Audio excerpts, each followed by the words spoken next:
අපේ චාරිකාවේ තවත් අලුත් දවසක්. උදෙන්ම හපුතලින් පටන් ගත්ත ගමන හපුතලේ දඹේ තැන්න පාර දිගේ ඉදිරියට හිමිට ඇදුණා. මේ පේන ලස්සන දර්ශනක් බලාගෙන මෙන්න මේ හරිම අපූර්ව පුංචි වැව ළඟ අපි පොඩ්ඩක් නැවතුණා. තොටුලාගල කියන ඩිවිෂන් එකේ තියෙන මේ පුංචි වැව අතර. එක පැත්තකින් තේ වතු, අනිත් පැත්තෙන් කඳු යාය. මාරම ලස්සනක් මේ පරිසරයට එකතු කරනවා මේ පුංචි වැව. මගේ ප්‍රී ෂූට් එකක් කරේ මෙන්න මේ ලොකේෂන් එකේ. ඒ නිසා ඉතින් ඒක මට තවත් සුවිශේෂී. අපි තව පොඩ්ඩක් නැවතිලා ඒ මතකත් අලුත් කරගෙන ෆොටෝ ටිකකුත් ගහගෙන අපේ ගමන ඉදිරියට යන්න පිටත් වුණා.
අපි මේ ගමන යන්න තෝරගත්තේ දීර්ඝ සතියන්තයක්.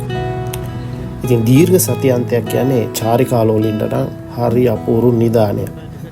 ඉතින් ලිප්ටන් සීට් වලට යන්න ගිය ගමන අපි මගින් නතර කළා දීර්ඝ සතියන්තයේ එතන ඇතිවන දැඩි තදබදය නිසා අපිට වටපිටාව බලා ගන්න බැරි වෙයි කියන අදහසින් අපි මග නැවතිලා මෙන්න මේ ලස්සන මීදුන් සරු වලින් වැහිච්ච කොළ පාටින් පිරුණු කොළ පාටින් පොහොසත් මෙන්න මේ වටපිටාවේ පැයකට ආසන්න කාලයක් නිදහසේ ගත කළා. බලන්න කොච්චර ලස්සනයිද කියලා.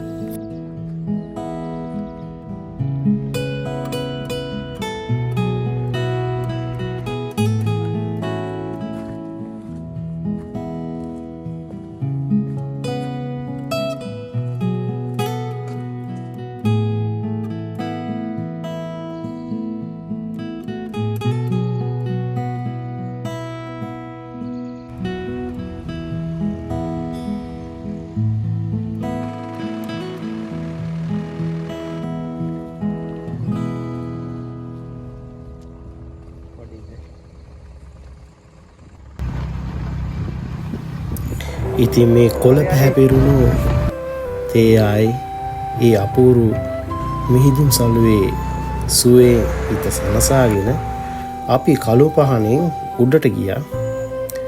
හැමෝම දන්න දිව්‍ය ලෝකයට යන පාර දිගේ.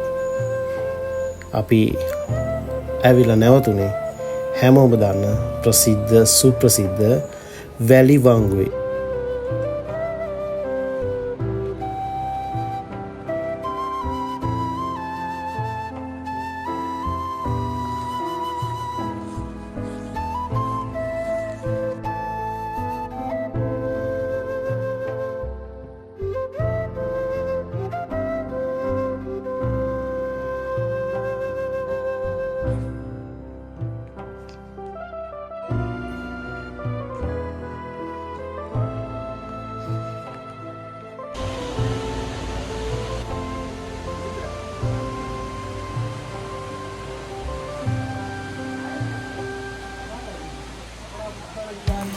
ඉතින් වැලි වංගුවෙන් සමවර එතන තියෙන බඹරකන්ද යොසුමේ අපිට ටිකට් එකක් මිලදී ගන්න පුළුවන්. මෙන්න මේ ටිකට් පත මිලදී අරගෙන අපි බඹරකන්ද දිහාට යන පාර දිගේම ඉදිරියට යනවා.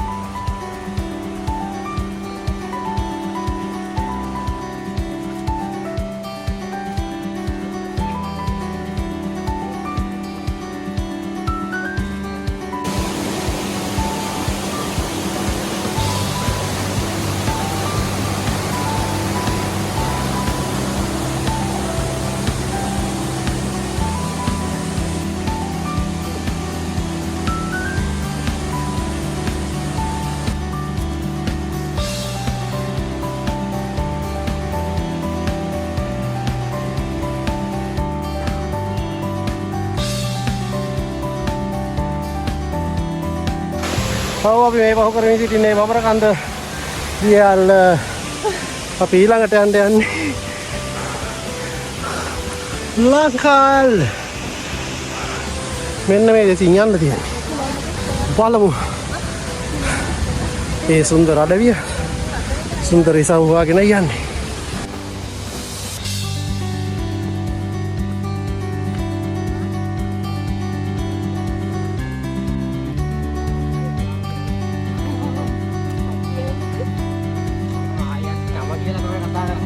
සතියයි ඒවට දැන් හරි සතියයි.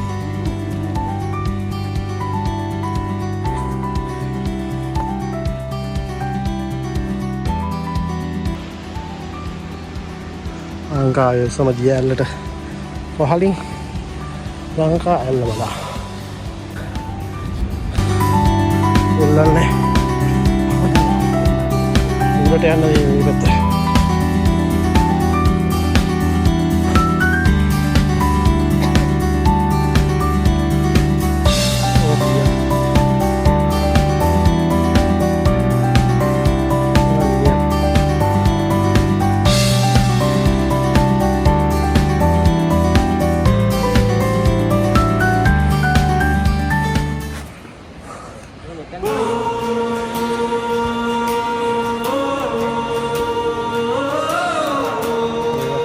Diyan din na may mga argidigi.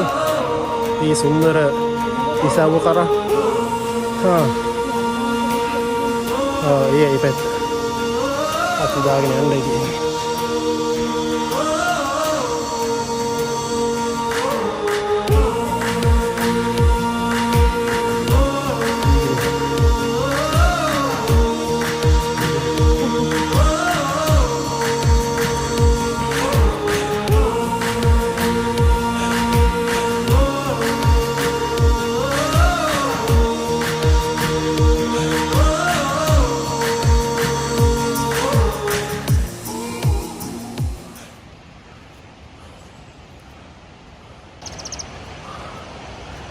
හරිම අපූර්ව පරිසරයක්. සෝබාදහම විඳින්නෙකුට පාරාදීසයක්. කුරුල්ලන්ගේ හඬ ශබ්දය, දිය ඇලි වල හඬ, තුරුලතා නැලවෙන හඬ හරිම අපූර්වත්වයක් එකතු කරනවා මේ පරිසරයට. දාරි විතරනේ කරන්න හිතානේ අහන්නේ.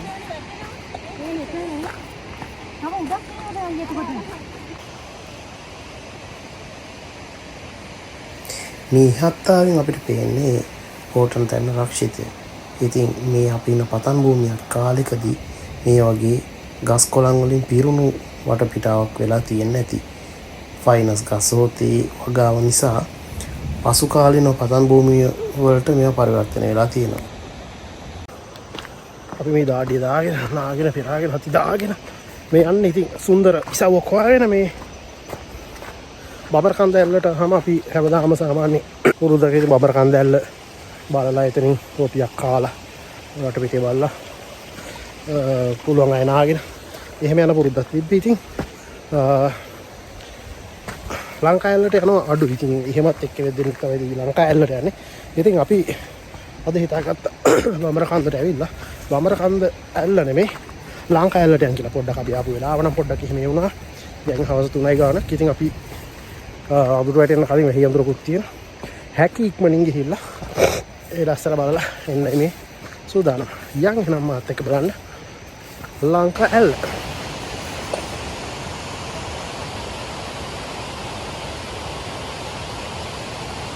මේ බබරකන්දේ මේ පිටට ආවම අපිට හම්බ වෙනවා ලංකා ඇල්ල. ඉතින් ලංකා ඇල්ල ආයේ අවට කියන්නේ දියැලි දාමයක් තියෙන පරිසර පද්ධතියක්. ඉතින් මේක දියැලක් ඇත්තම නම දන්නේ. මේ තමයි අපි බලන්න ආපු ලංකා ඇල්ල. ඉතින් අපි යමු ඒ සවුවට කොහොමද දියැලේ සුන්දරත්වය කියලා බලා කියා ගන්න. අන්තිමයි ඒකයි මං කියන්නේ. දැන් බබරකන්ද විතරයි මිනිස්සු බලන්නේ.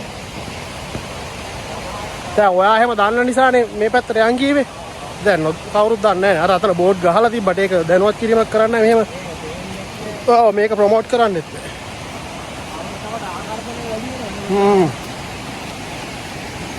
මේක තමයි මම හිතන්නේ ලස්සන අරකටත් වඩා. ඒක උසම දියල්ල වුණාට.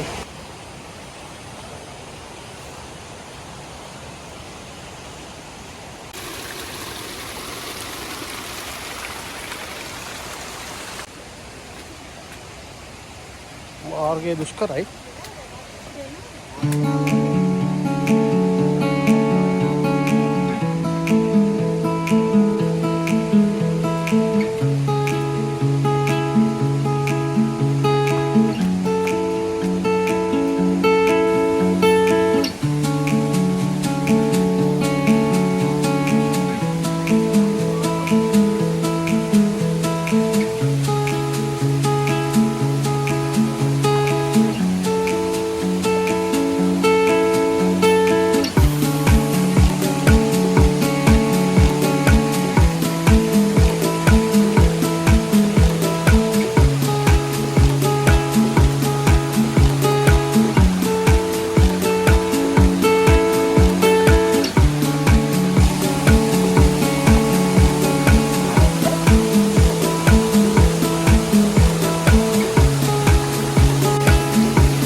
ඉතින් මේ අපූර්වත්වය අපිට කිසිදු බාධාකින් තොරව රස විඳින්නට ඉඩහසර ලබා දුන් සොබාදම් මාතාවට පින් දීගෙන අපි නැවත එන්න පිටත් වුණා.